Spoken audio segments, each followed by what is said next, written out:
Hola y bienvenidos a Fe sin filtros. Hoy nos vamos a sumergir en una historia familiar, una de hace casi 4000 años que, de una forma increíble, sigue definiendo la identidad de miles de millones de personas. El punto de partida es Abraham, claro, pero el foco hoy lo vamos a poner en dos personajes que a menudo quedan un poco al margen, Agar e Ismael. Nuestra misión entonces es desentrañar cómo el que es visto como el hijo olvidado en una tradición se convierte en la piedra angular de otra. Es que es una historia que lo tiene todo. Tiene promesas divinas, celos, exilio. Y lo más fascinante es cómo un mismo evento puede leerse como una tragedia, como un abandono o como el inicio de un plan divino. Y esa diferencia de perspectiva, pues es lo que da forma a dos de las grandes religiones del mundo. Totalmente. De acuerdo. Vamos a empezar por el principio. Situémonos en el hogar de Abraham y Sara. El ambiente es, digamos, tenso. Abraham tiene esta promesa de Dios de que será padre de multitudes, pero los años pasan y nada. Su esposa, Sara, es estéril. Exacto. La promesa parece estancada. Y es Sara, de hecho, quien toma la iniciativa. Propone una solución que, bueno, hoy nos puede parecer extraña, pero en su contexto era una práctica bastante común. Le ofrece su sierva egipcia Agar a Abraham para que tenga un hijo a través de ella. La idea era que ese hijo legalmente sería de Sara, ¿correcto? Precisamente. No es una idea, digamos, desesperada o que se le ocurre a ella de la nada. Era una práctica social y legalmente reconocida en el antiguo Cercano Oriente. De hecho, si miras textos como el Código de Hammurabi, de esa misma época, encuentras artículos que regulan justo esta situación. Si la esposa principal no podía tener hijos, podía dar una sierva a su esposo, y el hijo de esa unión era, a todos los efectos, el heredero de la esposa principal. Una solución pragmática, que en este caso explota casi al instante, porque Agar queda embarazada enseguida y, según el relato, la dinámica de poder se invierte. Empieza a mirar a su señora, a Sara, con cierto desprecio. Y es una reacción muy humana, ¿no? De repente, la sierva es la que lleva en su vientre el futuro de la familia, y Sara, que fue la de la idea, se siente humillada. Se queja amargamente con Abraham. Y la respuesta de Abraham es bastante distante. Básicamente se lava las manos. Le dice a Sara, es tu sierva, haz con ella lo que consideres. Y Sara, pues la trata con tal dureza que Agar no ve otra salida que huir al desierto. Esa es la primera huida, sí, un preludio de lo que vendrá después. Aunque un ángel la convence de volver, la tensión ya es irreparable. Y esto nos lleva al momento que de verdad fractura la narrativa. La expulsión definitiva. Exacto. Y aquí es donde la historia se bifurca de una manera radical. Porque la versión del Génesis es devastadora, pero tengo entendido que en la tradición islámica este mismo viaje no es un castigo. Esa es la pregunta clave. En la perspectiva bíblica, la que solemos conocer, la expulsión ocurre años después. Isaac, el hijo de Sara, ya ha nacido, y durante la fiesta de su destete, Sara ve algo que le alarma. Ve a Ismael, que ya es un adolescente, jugando con Isaac. Jugando. Es una palabra muy ambigua. ¿Qué podía tener de malo? Bueno, es que esa ambigüedad es el motor de todo. Para las tradiciones judías posteriores, ese juego no era nada inocente. Se generó un debate enorme sobre qué significaba. Algunos decían que era un juego idólatra, que Ismael intentaba enseñar a Isaac a adorar ídolos. Otros sugerían algo más siniestro, que el juego era violento. ¿Violento cómo? Que Ismael, que ya era un buen arquero, estaba disparando flechas en dirección a Isaac. Quizá no para herirlo, pero sí como una amenaza. Y la interpretación que más pesó fue que era una burla sobre la herencia. Ismael, como primogénito, diciéndole a Isaac, yo soy el verdadero heredero, no tú. Vale. Visto así, la reacción de Sara cobra otro sentido, aunque sigue siendo durísima. Pide a Abraham que los eche, y a Abraham esto le duele profundamente. El texto dice, porque era su hijo. Le duele, sí, pero Dios interviene. Y le dice algo clave. Por un lado, escucha a Sara. La alianza seguirá a través de Isaac. Pero por otro, le da una promesa directa sobre Ismael. De él también haré una gran nación.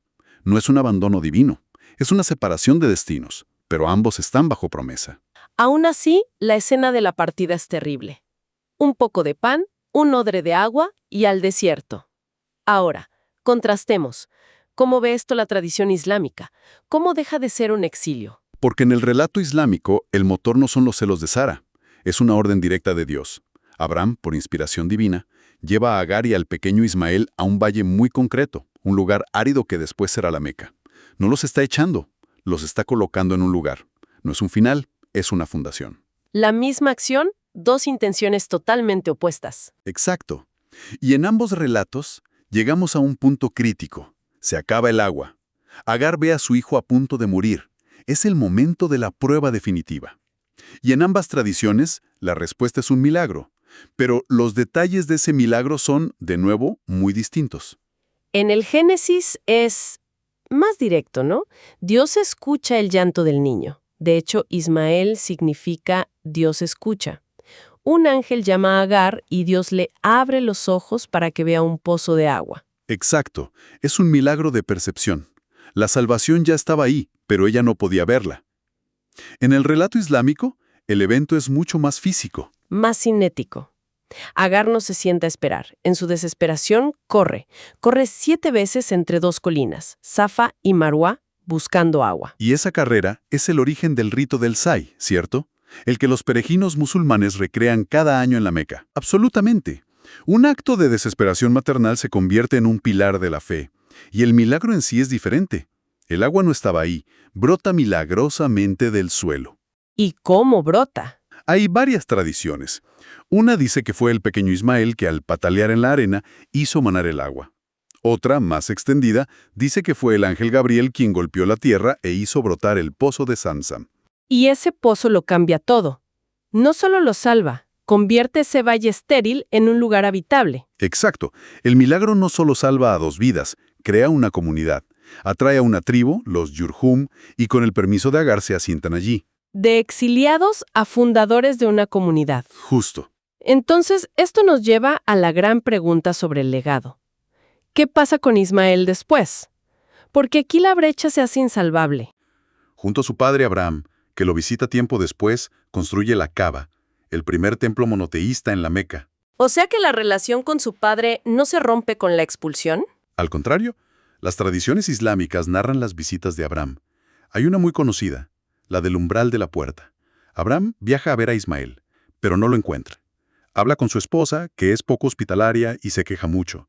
Entonces Abraham le deja un mensaje a Ismael. Dile que cambie el umbral de su puerta. Una metáfora, claro. Cambia de esposa. Ismael lo capta al instante. Se divorcia. Años después, Abraham regresa y la nueva esposa es amable, generosa. El mensaje esta vez es, conserva el umbral de tu puerta. Es una historia que muestra una relación paternal continua. Y es a través de este linaje, el de Ismael, por donde para el Islam fluye la promesa que culmina en el profeta Muhammad. Vale. Profeta, constructor de la Kaaba, ancestro de Mohammed. Un pilar. Ahora, ¿cómo pasamos de esa imagen a la que se desarrolla en la tradición judeocristiana? El contraste es brutal. Lo fascinante es que esa imagen no fue siempre así. Cambia con los siglos. Si nos vamos a textos judíos muy antiguos, como el libro de los Jubileos, la imagen es sorprendentemente positiva. ¿Positiva? ¿No hay hostilidad? Ninguna. En ese texto, Isaac e Ismael se reúnen de adultos, entierran juntos a su padre Abraham. Isaac incluso organiza una fiesta en honor a su hermano. Son una familia, con 2 destinos, sí, pero una familia al fin. Ismael es un hermano amado y bendecido por Dios. Entonces, ¿en qué momento se tuerce la historia? El cambio empieza a notarse en los Midrashim, los comentarios rabínicos, siglos después. Ahí, la profecía de que Ismael sería un hombre fiero empieza a interpretarse de la forma más negativa. Sus descendientes son asociados con los beduinos, a veces descritos como ladrones o secuestradores, usando como prueba la historia de José, que fue vendido a ismaelitas. Pero, un momento, ¿se ignora la bendición original de Dios? ¿La de que haría de él una gran nación? No se ignora, pero se matiza. Se ve como una bendición de prosperidad material, de ser una nación fuerte, pero separada de la bendición espiritual que es solo para Isaac. Pero el cambio más drástico, el más polémico, llega mucho después, con el surgimiento del Islam. Ahí es cuando la relación se vuelve conflictiva. Sí. En textos como el Targum Pseudo-Yonatán, la transformación es total y muy hostil. Ismael ya no es solo un salvaje, es un idólatra, un violento. Su juego con Isaac se describe como un intento de asesinato. Espera, ¿en ese texto es donde nombran a las esposas de Ismael, las de la anécdota del umbral? Sí, y esto es lo más chocante. A la primera esposa, la repudiada, la llaman Aisha, y a la segunda, la buena, la llaman Fátima. No puede ser, son los nombres de la esposa y la hija del profeta Muhammad. Eso ya no es una interpretación, suena a una provocación directa, un dardo político en un texto religioso. No hay otra forma de leerlo. Es una polémica directa contra la nueva fe rival, usando la historia compartida para atacar al Islam en sus figuras más queridas. Los descendientes de Ismael son llamados bandidos. Es un cambio radical. Increíble, aunque supongo que habría matices. Los nombres de las esposas, pero de forma mucho más neutra, incluso elogiando a Fátima. Esto muestra que dentro del judaísmo coexistían diferentes corrientes, unas más polémicas y otras más conciliadoras. Ok, todo esto me deja con la gran pregunta. ¿Cómo es posible? ¿Cómo dos tradiciones que veneran al mismo patriarca, Abraham, llegan a conclusiones tan opuestas sobre su primer hijo? Creo que la clave está en la naturaleza misma de sus textos sagrados, en cómo cada fe concibe su libro. A ver, explícame eso. Para los musulmanes, el Corán es la palabra literal, directa e inalterada de Dios, revelada en árabe. No es una inspiración, es un dictado. Por lo tanto, la historia de Ismael en el Corán es la versión definitiva, la corrección de relatos anteriores. La narrativa es, por definición, única y fundacional. Entiendo. Es la verdad final. ¿Y la Biblia? La Biblia, tanto en el judaísmo como en el cristianismo, se ve como la palabra de Dios pero inspirada a través de múltiples autores humanos a lo largo de siglos. Es una biblioteca de libros. Esto invita a la interpretación, a la edición, refleja las circunstancias históricas de la comunidad en cada momento. Claro, por eso la imagen de Ismael puede cambiar. La narrativa responde a las necesidades y los debates de cada época. Exactamente. Revelación directa frente a inspiración a través de la historia. Esa diferencia es clave para entender por qué una narrativa es tan estable en una fe y tan evolutiva en la otra. Termina siendo la piedra angular de dos caminos religiosos distintos. Por un lado, Agar e Ismael son los iniciadores de un linaje profético y de un lugar sagrado. Por el otro, su historia se transforma para marcar una frontera, una línea de identidad. Y la historia de Agar e Ismael no es solo sobre el pasado. Nos obliga a pensar en cómo se construyen las narrativas de origen. Nos deja una pregunta para reflexionar. ¿Qué significa para una comunidad cuando la figura marginal en su historia es el héroe central en la de su vecino? No es una pregunta sobre quién tiene razón, sino sobre cómo la fe y la historia se entrelazan para dar forma a lo que somos. Gracias por acompañarnos en este análisis. Hasta la próxima.